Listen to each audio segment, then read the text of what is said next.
정말 이렇게 미라클한 사순절을 보내고 또 미라클한 사순절 안에 있는 우리 미라클 3일절을 보내고 있지요. 그래서 오늘 말씀의 제목을 미라클 3일절로 잡아보았고 그 부제가 보이지 않는 성공이라는 제목을 달아서 같이 은혜의 말씀을 나누기 원합니다. 누구나 잘 알고 있는 3일절이지만 또 그렇기 때문에 더 깊이 알지 못하고 지나가는 이 3일절, 그냥 휴일의 하나로 넘어가는 이 3일절은 그냥 넘어가서는 안 되겠다라는 심정이 들어서 오늘 같이 은혜의 말씀을 나누고자 합니다.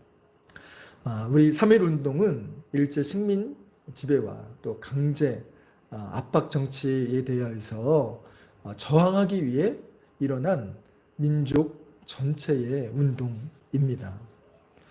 그러면서도 평화 시위 운동이지요. 1919년 3월 1일에 서울의 탑골공원과 그리고 태화관 그리고 전국의 9개 지역에서 독립선언문을 선포함으로 시작되는 것이 우리나라 만세 운동의 시작점입니다. 이 기간 동안 전 인구의 10%에 해당하는 200만 명이 참여한 엄청난 시위 운동이었습니다. 그럼 대략 가늠이 되시죠? 우리나라 그때 당시 인구가 한 2천만 명 그쯤 됐을 거라는 거죠.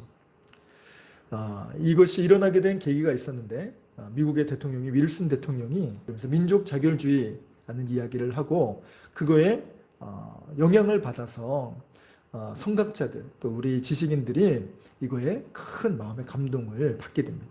그렇게 해서 모이게 된 단체가 하나 생겼습니다. 그것이 바로 신한청년당이라고 해요.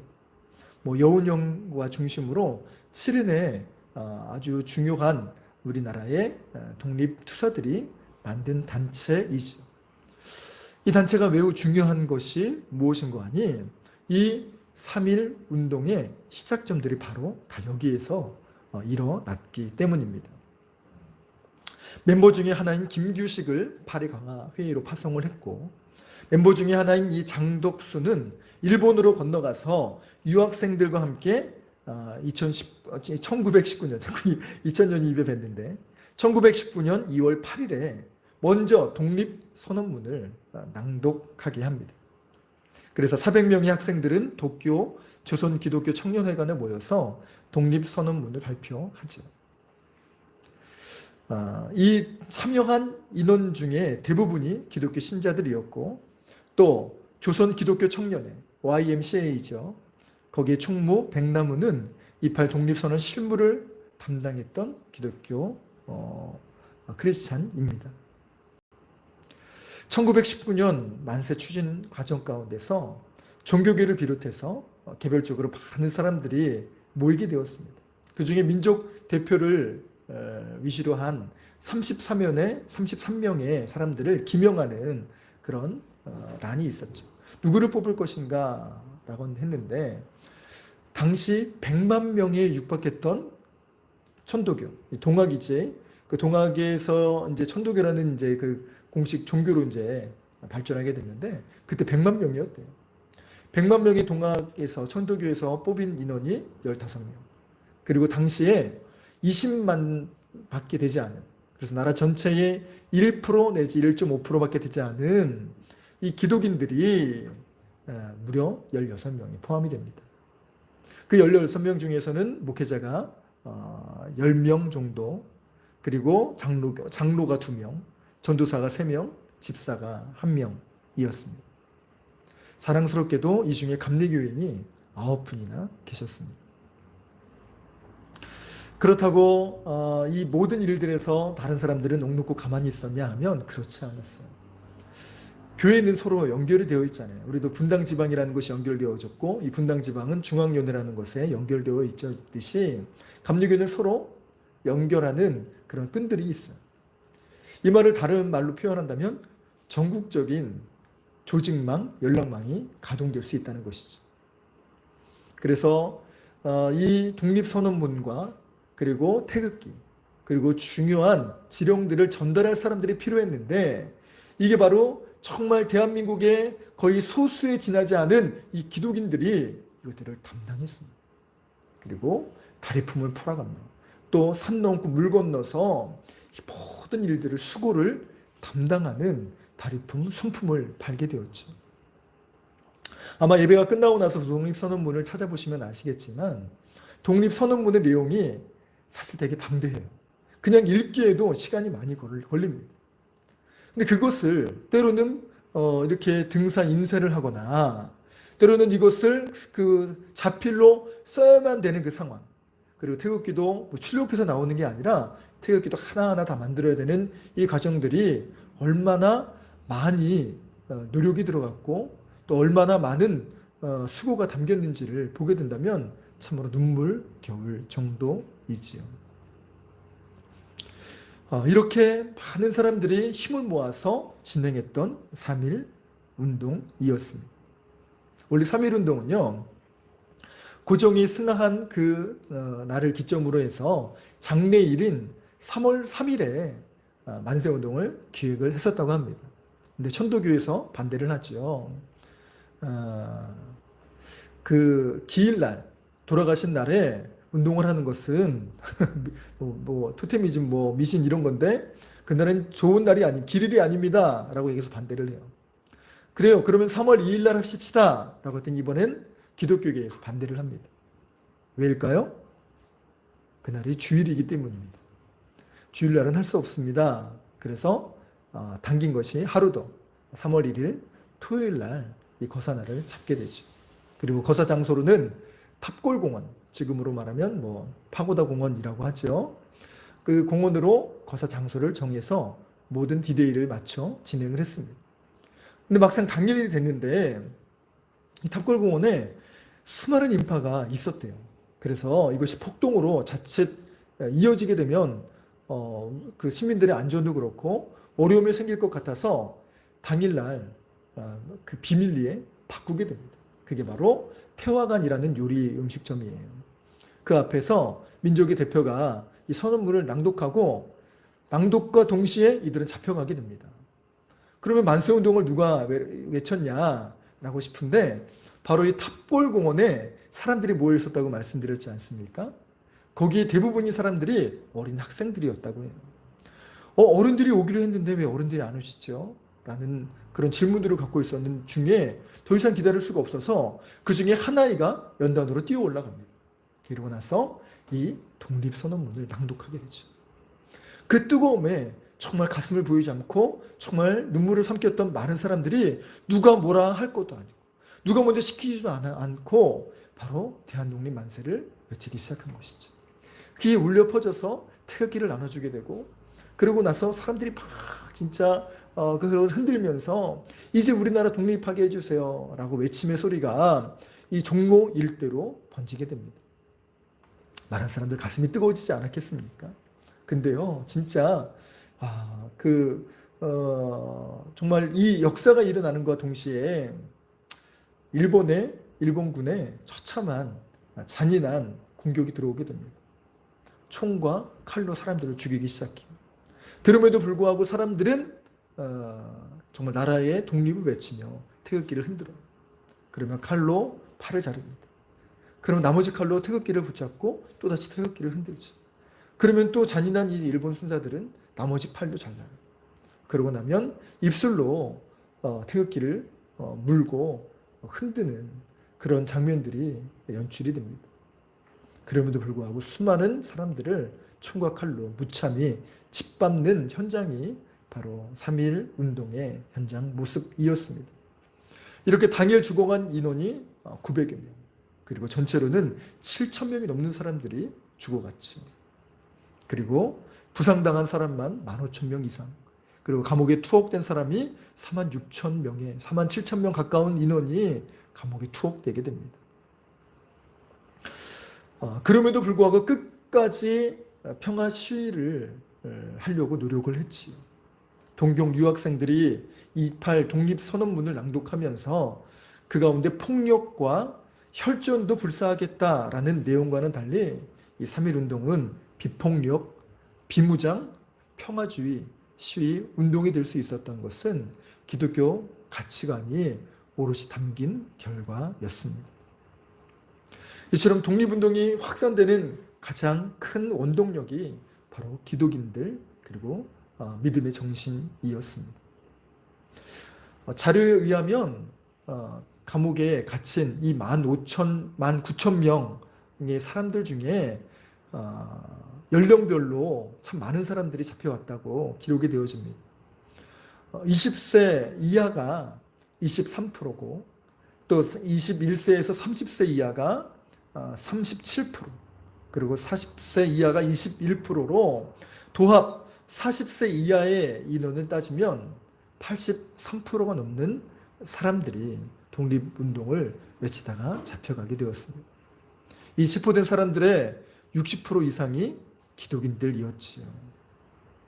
당시 기독교 인구가 말씀드린 것처럼 20에서 22만, 1.5%도 채 되지 않는 이 인원을 통하여서 신도 100만 이상의 천도교와 또 정말 1000만 2000명을 헤아리는 불교와 다른 그런 부분들로 기독인들이 힘을 쏟았음을 보게 됩니다. 그러면 여러분 생각해 보십시오. 이렇게 수많은 희생과 헌신을 던지면 뭔가 성과가 있어야 되잖아요. 나라가 독립이 되면 얼마나 좋겠어요. 근데 독립을 외치다가 모두가 죽거나 잡혀가게 됩니다. 아무런 성과가 없이 그런 끝나는 것처럼 보였습니다. 그리고 이후 30년 지나면서도 불구하고 일본은 우리나라를 놓지 않았죠. 계속 속박당한 시절로 고생의 떡을 먹는 시간의 연속이었습니다. 어서 많이 보던 장면 같지 않습니까? 출애굽 시대에 이스라엘 백성들이 노예로 살던 그 모습과 너무나 비슷한 모습입니다. 사람들이 독립운동을 외치던 그 상황 가운데 야, 이제 독립운동도 별거 없어. 이러다 우리 식구들 다 죽어. 라는 생각들로 바뀌게 됩니다. 그리고 지식인들을 중심으로 변절자가 나오기 시작해요. 앞서 말씀드렸던 것처럼 3.1운동의 독립선언문 초안을 만든 최남선 선생이 변절이 되었습니다. 그리고 참으로 부끄럽고도 안타깝게도 이 민족 대표 33인 중에 3인이 돌아섭니다. 그 중에 크리스찬이 두 분이나 계세요. 이외에도 수많은 문학가와 사상가들, 심지어 독립운동가도 변절하게 되었습니다. 왜였을까요? 그 끔찍한 일본의 공격과 회유책 덕분입니다. 여러분, 이 모습이 한편으로는 어떻게 저럴 수가 있나 라는 생각도 들지만 한편으로는 정말 살아가려면 어쩔 수 없는 선택이 아니었을까 라는 동조론도 생각되게 됩니다. 먼 미래가 아닌 또 먼 과거가 아닌 지금 당장의 모습만 봐도 그렇습니다. 여러분, 코로나가 시작이 되었죠. 코로나 시작된 지 단 1년 만에 여러분 엄청난 일들이 일어나게 되었어요. 주님께 믿음을 드리고 기도를 했음에도 불구하고 왜 우리의 삶은 변하지 않았고 왜 우리의 삶은 더 어렵고 왜 우리의 삶 가운데 이것이 어려움이 벗어나지지 않습니까? 이런 외침은 어쩌면 100여 년 전에 독립운동을 했던 3.1운동에 정말 장터로 쏟아져 나왔던 그 사람들의 고백과 얼마나 다를까요? 우리 가정이, 우리 오빠가, 우리 형이 그렇게 외치다가 죽어간 이 나라가 우리에게 해준 것은 무엇이며 또 우리가 그렇게 기도하며 독립을 외쳤던 우리의 기도의 열매는 어디 갔습니까? 라고 외치는 그 원망의 소리와 지금의 이 코로나 가정 가운데 아니 정말 10년도 아닌 단 1년 만에 이렇게 정말 어려워지고 힘들어지고 또 믿음의 침체가 찾아오게 된 그 모습을 보면 어쩌면 조금은 이해할 수 있지 않을까? 또 어쩌면 정말 그 모습들 가운데 우리가 생각해야 될 지점이 오지는 않았는가? 라고 생각해 보아야 할 것입니다. 그만큼요, 환난은 쉽지 않습니다. 저는 친이라는 사람들을 두둔하기 위해서 이 말씀을 전하는 것도 아니고, 환난이 어렵지만 여러분 죽음을 불쌍하고 정말 지켜야지만 여러분 믿음입니다 라고 얘기하고 싶어서 오늘 말씀을 준비한 것이 아닙니다. 다만 이 메시지와 이 환난을 통하여서 우리에게 주시는 그 메시지, 또 우리가 어떻게 견뎌야 되고 어떻게 준비해야 되며 어떻게 3.1 운동과 같이 또 찾아오는 이 수많은 무기력과 힘듦을 어떻게 극복해야 할까, 오늘 말씀을 통하여서 같이 나누려고 합니다. 오늘 본문의 말씀에서 사사들과 초대교인들은 수많은 핍박과 환난 가운데서도 믿음을 지켰다라고 이야기합니다.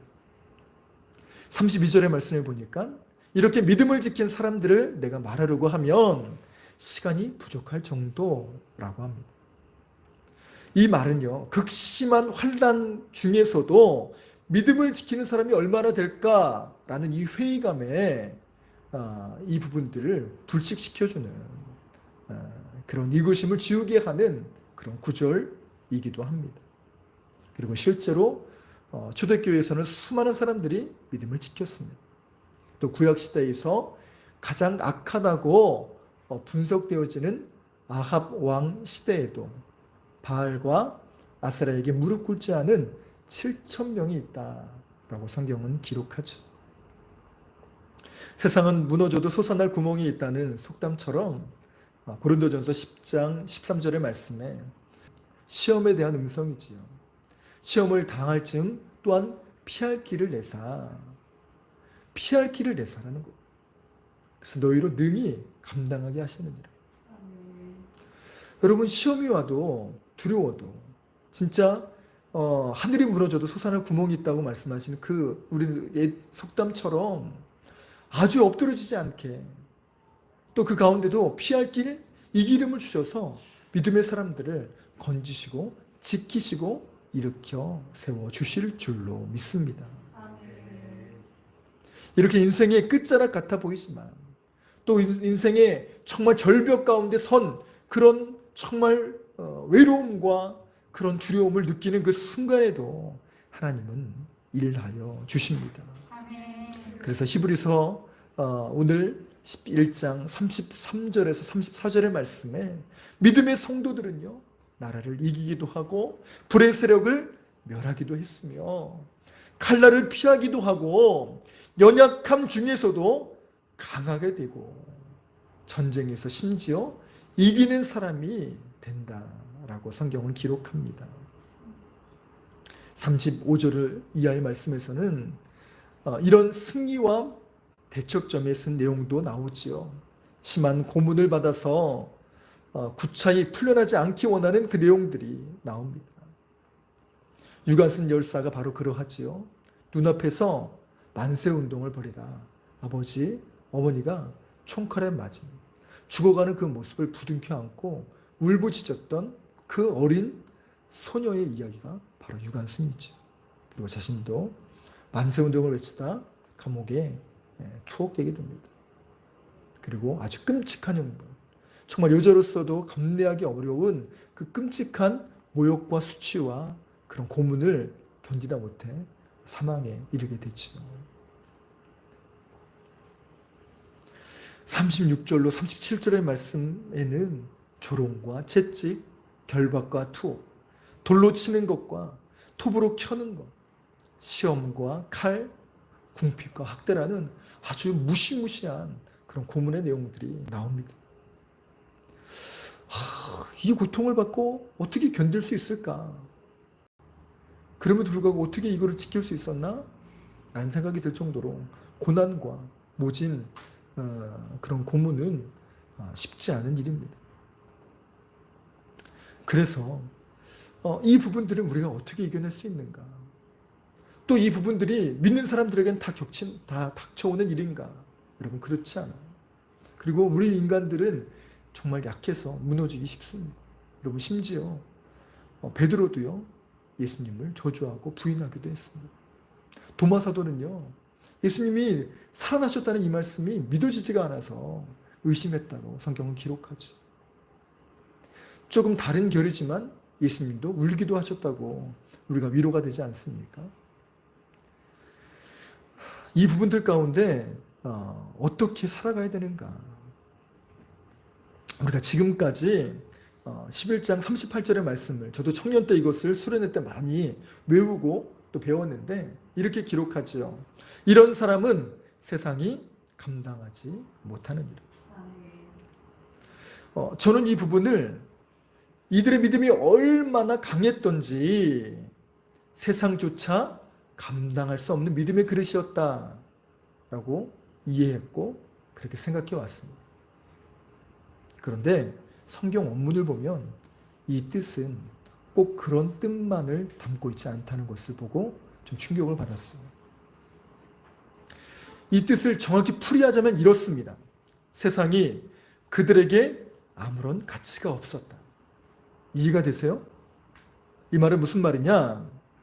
세상이 아무리 믿음의 사람들을 어르고 달래도 성도들의 마음을 사로잡을 수 없었다라는 것이죠. 초대교인들은요, 환난을 견딜 수 있었던 그 비결이 무엇이냐? 세상에 마음을 두지 않고 세상에 미련을 두지 않았다는 것입니다. 그러니 세상의 그 어떤 것도 믿음의 사람들을 현혹해서 꼬드길 수 없었다는 것이죠. 아브라함이 부자가 되기 위해서 혹은 아들을 낳기 위해서 하나님을 믿었던 것이 아닙니다. 주님 말씀하신 대로 따라가다 보니 부귀도 얻게 되고 자녀도 얻게 된 것이지요. 이것은 우리 믿음도 마찬가지입니다. 우리가 예수를 믿는 이유가 이 땅에서 출세하고 잘 먹고 잘 사는 것이라 한다면 이 땅에 미련 때문에 악한 영의 공격이 들어오면 금세 넘어지기 쉬울 것입니다. 또 고난을 이기기 위해서 우리가 예수를 믿게 된다면 정말 금세라도 마음에 힘듦들이 닥쳐올 수 있죠. 아마 이들이 처음부터 죽기 위해, 순교하기 위해 이 땅에 태어났다는 것이 아니라 주님을 믿다 보니, 주님이 힘을 주시다 보니, 주님이 인도하신 걸음을 걸어가다 보니 자기도 모르게 어느샌가 믿음에 정말 담대함이 생기고 또 그 고난보다 아니 그 고난을 뛰어넘고도 남은 하나님의 기쁨과 그 확신과 사랑이 그 마음에 왔기 때문에 이것을 견딜 수 있지 않았을까 라는 생각을 해보게 돼요. 여러분 생각보다 유관순 열사는요 신앙이 정말 깊은 사람이었어요. 20살도 채 되지 않은 그 어린 소녀가 어떻게 그렇게 심지가 굳고 어떻게 그렇게 믿음의 의리가 저렇게 깊을 수가 있을까. 지금 제가 40이 훌쩍 넘은 이 나이에 그 모습을 보게 돼도 참으로 대견하고 놀랍습니다. 우리 용규미보다 한 살이 더 많아요. 18세의 나이로 이학당에 들어갔던 이 어린 소녀 유관순 열사는요. 만세운동이 일어났을 때 선생님들이 막았어요. 너희들 넘어가면 안 된다. 여러분 여기 가만히 있어야 된다. 안 그러면 여러분 큰일 납니다. 그때 유관순 열사가 그 선생님이 뭐라고 얘기했냐면 이렇게 얘기했다고 해요. 여러분 가시려면 저를 짓밟고 넘어가십시오. 그때 유관순 열사가 이렇게 얘기합니다. 저는 이 일이 있어서 제가 가만히 있을 수는 없습니다. 저는 가야 되는 저를 용서해 주세요. 선생님을 짓밟고 넘어간 게 아니라 담을 터넘어가게 돼요. 그 어린 소녀가. 키도 크지 않은 그 짤딱막한 소녀 말이지. 믿음의 성도들이 정말 하나님을 믿음으로 정말 우리 마음 가운데 성령이 역사하시는 그 내주함의 역사가 우리의 삶 바깥에 뻗어나가게 되고 주변 사람들을 적시게 되는 것입니다. 이것이 바로 주님과 동행하는 삶, 성령의 인도하심에 순종하는 사람의 모습입니다. 성경은 이처럼 주님 무선으로 사는 사람이 되면 인생이 달라진다라고 이야기합니다. 로마서 8장 17절의 말씀처럼 자녀이면 또한 상속자, 곧 하나님의 상속자요 그리스도와 함께 한 상속자니 우리가 그와 함께 영광을 받기 위하여 고난도 함께 받아야 할 것이니라. 믿음의 선진들이 3.1운동에서 이름도 빛도 없이 죽어간 그 수많은 사람들의 믿음의 사람들은 바로 주님의 상속자라는 그 한 팔에 다시금 고난도 한 손에 쥐고 달려갈 줄 알았던 성숙한 믿음의 사람들이었다는 것입니다. 39절의 말씀을 보면 이렇게 기록되어져 있죠. 오늘 본문에 이 사람들은 모두 믿음으로 여러 가지 증거를 받았지만 약속된 것을 받지는 못하였습니다. 현대인의 성경으로 읽어드렸는데 이들이 정말 큰 축복을 받은 것처럼 보이지만 증거는 받았지만 약속은 받지 못하였다라고 하는 내용이 나옵니다. 여기서 말한 증거는 여러 응답 성령의 역사를 의미합니다. 그런데 받지 못했던 약속은 무엇일까요? 예수 그리스도께서 다시 오셔서 주시는 그 영광, 그 약속을 말합니다. 어떻게 보면 절반밖에 없는 그런 믿음의 여정 가운데서도 이들이 정말 고생만 하고 죽어갔느냐 하면 또 그렇지 않습니다. 40절의 말씀에는 하나님께서 우리를 위해 더 좋은 것을 마련하시고 우리와 함께 그들이 완전해지도록 하셨기 때문입니다. 라고 현대인의 성경에서는 이야기하죠. 약속을 받지 못한 사람들은 억울해서 죽어간 것이 아니라 3.1운동에서 독립운동을 보지 못하고 정말 그야말로 정말 재처럼 죽어간, 그래서 꺼져가는 불꽃처럼 죽어간 그 수많은 사람이라 할지라도 하나님께서 더 좋은 것을 예비해 주셨다는 것입니다. 이것이 바로 100여 년 전 엄청난 기세와 뜨거운 열의로 참여했던 3.1운동 이념이고 그 가운데 정말 불꽃처럼 산화된 믿음의 선배들의 모습입니다.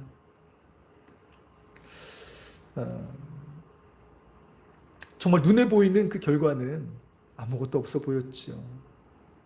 그런데 그 안에 담겨진 씨앗은 실로 엄청났습니다. 그해 4월 11일에는 상해에 임시정부가 본격적으로 세워지게 되었고요. 만주에서는 광복군이라든가 대한독립군이라든가 이제 본격적인 무장 독립군이 만들어지게 됩니다. 그리고 우리나라에서는 이제 싸울 수 없는 그런 그냥 이제 평시민들, 그 사람들은 어떻게 했느냐? 국산품 애용 운동, 그리고 나라를 위한 기도의 운동, 그리고 온몸으로 나라를 사랑하고 계몽하자. 그래서 절제 운동, 금검 운동, 이 교육 운동이 활발하게 일어나게 되었습니다. 그리고 이 작은 나라가 해외에 끼친 영향도 무시무시합니다. 중국이 이 오사운동이 북경대학 중심으로 일어나게 되는데 저 작은 나라 대한민국도 저렇게 일어나는데 우리는 부끄럽다 이거예요. 그래서 오사운동이 일어나게 됐고요. 그리고 인도까지 넘어가서 평화시위운동, 비폭력 그 운동으로 유명한 간디에게 큰 영향을 주게 됩니다. 그리고 필리핀, 베트남, 수많은 동남아시아에도 이 3.1운동 정신이 이식되게 되지요.